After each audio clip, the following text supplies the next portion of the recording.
Welcome back, everyone, to the Broker Room Podcast. Today, I'm excited to welcome Chad Massaker, Mentor of the Year at EXP Commercial. Welcome, Chad. Hey, thanks for having me. Yes, sir. Pleasure to have you here. And Chad, your story is one of the most unique I've heard on the show. Starting from your beginnings in the military in the early 90s with many changes along the way to get to where you are now. So, why don't we do that? We'll start at the beginning. Take us through your journey on how you got started and what led you to where you are now. Sure. So, born in Orlando, raised in Atlanta since the age of 5, where I lived until 2019. Did 4 years in the military, got out, went to college for a psych degree, ended up falling into IT as a result of 9/11. Was the IT director for a hospitality company out of New York, opening and building out networks for large hotels and resorts. 9/11 happened, and basically I was forced to take a 50% cut in pay, and I essentially became a contractor to support them. And that resulted in me starting my own company with a friend of mine, which has lasted, 22, 23 years now. It's still around. He's got it. He's running it now. I'm out of it. In 2019, I kind of had the midlife crisis and decided to get married for the first time, change states, move from Atlanta to West Palm, and get married.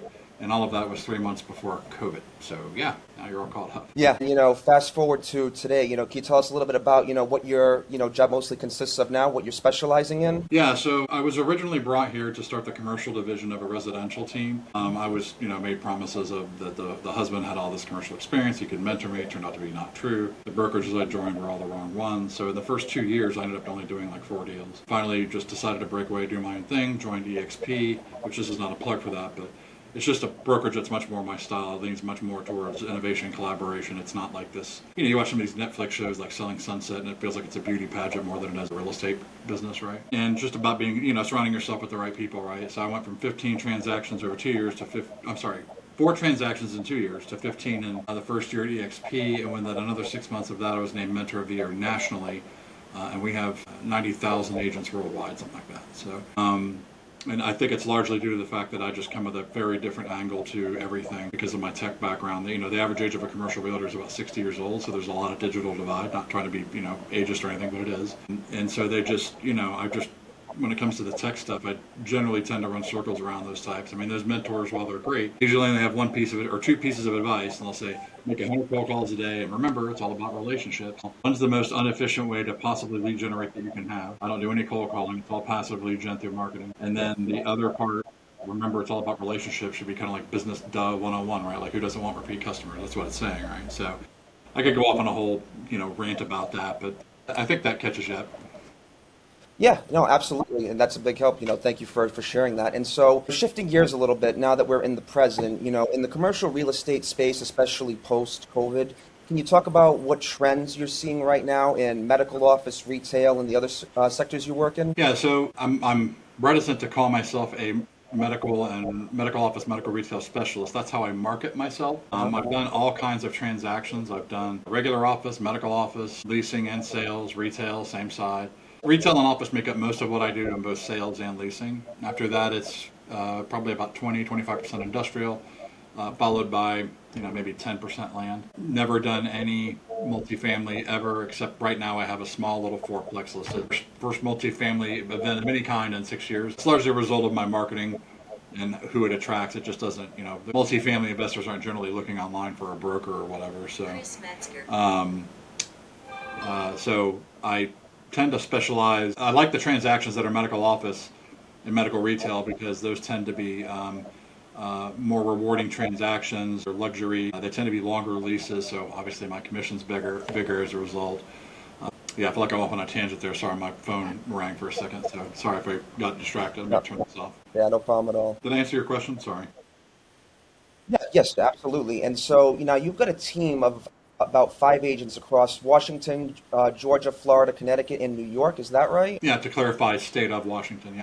Okay. Yeah, and with the distributed team across 5 states, what would you say are the biggest operational and growth challenges you're facing today, whether it be, recruiting, mentoring, lead consistency, systems, time management, or, something else? I mean, honestly, it's probably lead gen. It's very easy for me to lead gen in my backyard in Florida. I have 2 agents here, so it's also simultaneously easy to feed them leads because I can just basically feed them what's spilling over that I don't want. The other states prove more problematic, but those agents that have come to me and wanted to join were not coming, necessarily for lead gen, though I don't think they would turn it down. They came to me more for the mentoring and the how to keep a deal together and how to progress the deal, and sales coaching and strategy and stuff like that, and also how to generate their own leads. I teach them all. Probably half my agents have full-time, regular, non-CRE jobs, and so making 100 cold calls a day is unsustainable. So I teach them digital marketing tricks. That's where you have the marketing working in the background while you sleep, eat, or work your other job, and that way you're not stressed out about making your 100 cold calls a week. Because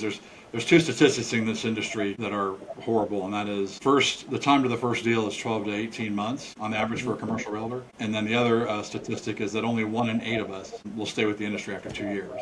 So it's pretty easy to see how those two things are linked, right? If I'm waiting 12 to 18 months while I'm hustling, and especially if that first deal I close is not very big, like let's say it's like a $4,000 or $5,000 deal, or worse, like under $1,000 in commission, I'm going to look back on my life and be like, that was a total waste of time. And so my thing is like, let's maximize the number of inbound leads into the funnel. I'm not anti cold calling. You want a cold call, go nuts. I'm not doing it.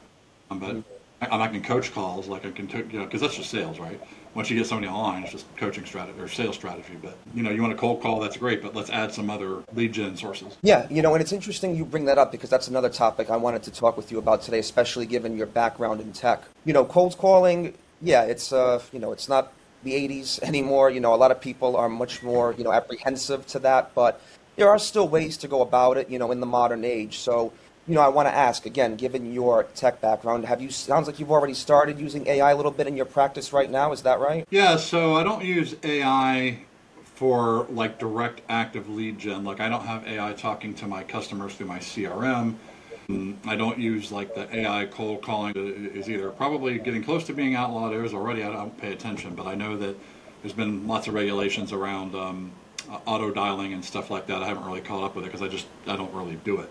That being said, I'm all about, and look, AI is still new to me, even though I'm a tech guy. It comes kind of naturally to me. I think I can speak the language of it, right? But I'm learning more and more new things just like everybody else, because we're literally trying to change the oil while we drive the car here, right? I'm literally learning as I go on everything about what this thing can do. Like I was just massaging some data to import it to my CRM this morning that I used Gemini to basically go into my email, extract all this contact info for a certain type of email from LoopNet, put it into a spreadsheet. Then I just literally told Gemini inside spreadsheet or inside sheets, how to format the data. Like I said, hey, column B where the phone numbers are, format all those as phone numbers. Column E, where the subject node is, remove everything but the street address, and it just does it. Like it's so amazing. I trained a VA to do that 3 years ago, and to do what I just did there would take her, and she was quick, probably an hour a spreadsheet to clean up everything, right? And that whole process took me minutes. If it was 5, it'd be a high guess. Yeah, and that's really where a lot of industry trends are going right now. Have you noticed that too among your peers? Are they starting to leverage AI a lot more in their practices as well? Yeah. Commercial's a bit different in that it's always a laggard relative to say residential. So they've always got the latest and greatest tech. They got Zillow. They have CRMs with, there's a product called, I think it's called YLOPO, that you can basically set up all these ridiculous campaigns, and YLOPO is an AI engine that basically just does all the talking for you, warms up the lead, and by the time it gets to a certain lead score, it just says, hey, it's time for you to take over and talk to this person. 99% of the time, the respondents have no idea they're talking to AI. That to me is probably what I'm most interested in getting going. And then I'm really interested in more other forms of attraction. So I'm liking the idea of blogging with AI. I know that's kind of a simple, thing, generative AI to do blogs, right? But in my case, it's a little different because I use that to also research. So like when I do an article through AI, I not only have it write it, but then I'm going to the sources that it's giving me, I'm reading through the article, and then I'm constantly tweaking the article and telling Gemini, okay, but I don't like what you said here about this. I don't think the data matches up with what you're saying. Can you find other sources or play devil's advocate? And so from the time I start the first blog to the time it gets to the end, I've probably done somewhere between 8 to 15 post-write edits, telling it, no, this is not right. I don't like this either. You're coming at it from this angle, which is also me learning how to do prompt engineering, right? I'm still an infant at it myself, so I get better at it as I go. But yeah, sorry, I went on a tangent there, but yeah. No, not at all. That's very helpful, and I appreciate you sharing that. So, there's still some, challenges as we navigate this, which you just described. And so, if we look ahead maybe 6 to 12 months, do you have an idea of where you would like to see, your practice and what you would like the AI to be doing for you ideally once you integrate it? I think for me, I want I really want to focus on AI and lead gen because I want to help out the other agents that I have. Most of my agents are women, and they are hands down the most underrepresented, gender group in commercial. Most of them actually are African American females. So I feel like have an invested interest in making sure that they make it, above everybody else, that they can clear the 2 year mark. And look, if I get them enough deals to where they can make a living within 2 years, and they decide they still don't want to do it after 2 years, that's okay. But I know I did my job. If they decide to quit after 2 years because we didn't give them enough leads and enough business, then I'm failing them as a mentor, and that's what I'm trying to avoid. I want to get to a point where they can be order takers and not have to, because 99% of this job in the beginning is lead gen until you start getting reputation and bigger deals and relationships and all that. Yeah, absolutely. So you want to focus mostly on the mentoring side, try to really get them up and running so they can eventually become independent. Yeah, I would much rather be, I love mentoring and coaching. If I could do that all day and not actually do transactions, production, I would do that. I could be a deal coach, a lot of things. I mean, at the end of the day, mentoring, and this is where, everybody's like, AI is replacing jobs and this, that, and the other. This is an area where it can't replace it, I don't see. And that is human-to-human connection, right? Most of what I deal with mentoring, ironically, is not technical ability or skills, because I can teach, anybody how to do whatever, right? As long as you want to listen and apply yourself. Most of what I'm coaching and mentoring on is head trash. Yeah, Women in particular have like this massive imposter syndrome thing that goes on. Where they never feel like they're good enough. They feel like they're constantly saying like, hey, I'm going to send this message to this client. Do you think it's okay? And I'm like, and you read over it and it's like, it's just direct to the point. I'm like, yeah, send it. Actually, men, I'm not being sexist here. I'm not trying to be, but the men agents that I have tend to like study only 80% of what they're supposed to, don't know near as much as the women, and then go out and take risks. But then they get frustrated because, they miss that last 10 to 20%. But sometimes it pays off for them too, right? So there's both sides. But I want women in particular to succeed in this business, and they got to get out of the imposter syndrome part. So that's part of my job. Yeah. Yeah, I'm getting back to what you said about, the personal touch. Yeah, I mean, AI, it's here to stay. It's going to be a big part of all of our lives, no matter what path we choose in life. But, while I don't mind it to help me do some paperwork, some administrative tasks, if I'm going to talk to somebody about, buying a house or, maybe developing a financial plan or, a legal matter, a medical matter, you're always going to want a human connection for that. I don't ever see that going away, at least not in my lifetime. I agree. Yeah. And, one other thing I always like to ask too, especially, given that you're a mentor in particular, you can give a good take here. Any advice, for people who are just starting out in the commercial real estate arena today, especially given all the trends and challenges we talked about? Yeah, it's funny you say this because I'm actually in the process of writing a book, and it occurred to me while I was writing it, and this is not shameless promotion because I'm only like halfway done. I don't even have a title for it yet, but as I was writing it, it occurred to me, and having gone through my own experience, because I'm still relatively new to the industry, there's a lot of things that you can and should do prior to getting your license and prior to joining. Unfortunately, the way most people think about it is, okay, I go get a license, which allows me to do real estate, so then I got to go join a brokerage. But inevitably what happens is I get a lot of people with no networks. I get people that have no entrepreneurial sales experience. They have no networks to speak of, no good relationships, and we're literally building them from the ground up. 0 followers on LinkedIn, 0 followers on Insta. Trying to take them from 0 to hero in terms of being remotely, I hate to use this word, influencer-esque, right? Yeah. So a lot of that stuff you can start doing and building up your audience before you even set foot into the licensing classroom. And that makes a huge difference. I tell my mentees, there's a saying that anxiety is cured by competency and control. In the beginning, everybody has anxiety and they get super emotionally attached to the deal because it's their first one. They always feel like it's make it or break it without realizing that there are more opportunities out there. And so what I tell them is this: if you follow what I do and focus on generating more leads than you can possibly handle, then that anxiety goes away because you've taken control of the situation, right? If I have a deal that's worth $1 million and I'm going to make some decent commission off of it, 20, 50,000, whatever it is, right? I'm going to be like, oh my God, I got to make that money. I got to put food on the table, right? But if I have other leads and I know this one doesn't work and I've got some others to the finish line, do you think I have that same anxiety? Yeah. Nope. I'm like, okay, well this didn't work. Not everybody's a winner. Let's just go on to the next deal. And here's the funny thing: there's another saying in our industry that a deal has to die somewhere between 3 and 5 times before it's closed. And that's absolutely true. So just because it's dead, you think it's dead, it's not always dead. I would say more than half the time, a deal dies multiple times before it gets to the finish line.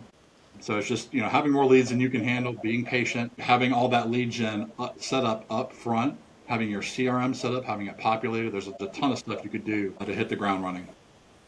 Yeah, sounds like, pre-preparation before you go into the licensing phase is really, key. That's what you're trying to drive home. Marketing and lead gen, set up all your, like, dude, just even having like your lead gen channels set up, like I've got people that don't even have a LinkedIn account. And I'm like, Yeah. it's the number one form of business to business sales. Like you can't not have that. Like, anyways. Yeah, no, those are the basics. And, you want to make sure you're setting a strong foundation, before you go into this. So, yeah, I completely agree with all of that. And, Chad, we're coming up on time here, but, this has been a really insightful conversation. You've shared an incredible journey from IT executive to commercial real estate mentor. And your tech forward approach is clearly paying off. So kudos to you. And, for anyone listening who wants to connect with you, work with you on a commercial deal, or learn more about your mentoring, perhaps, where's the best place to get in touch? Go to the massakergroup.com. It's Massaker. So it's like Texas Chainsaw, only KER instead of CRE. Massakergroup.com. And then there's a join button on the right that talks about, if you want to join my group, what that looks like. Also, there's a join EXP, which tells you about the brokerage. I am a team within a brokerage. I have my broker's license, but I'm not technically a brokerage. Okay. EXP. Yep. Yeah, great. So, Chad, thanks again. We really appreciate you coming on today. Thank you for all your wisdom, your insight, and hope you have a good one. All right. Thanks, Michael.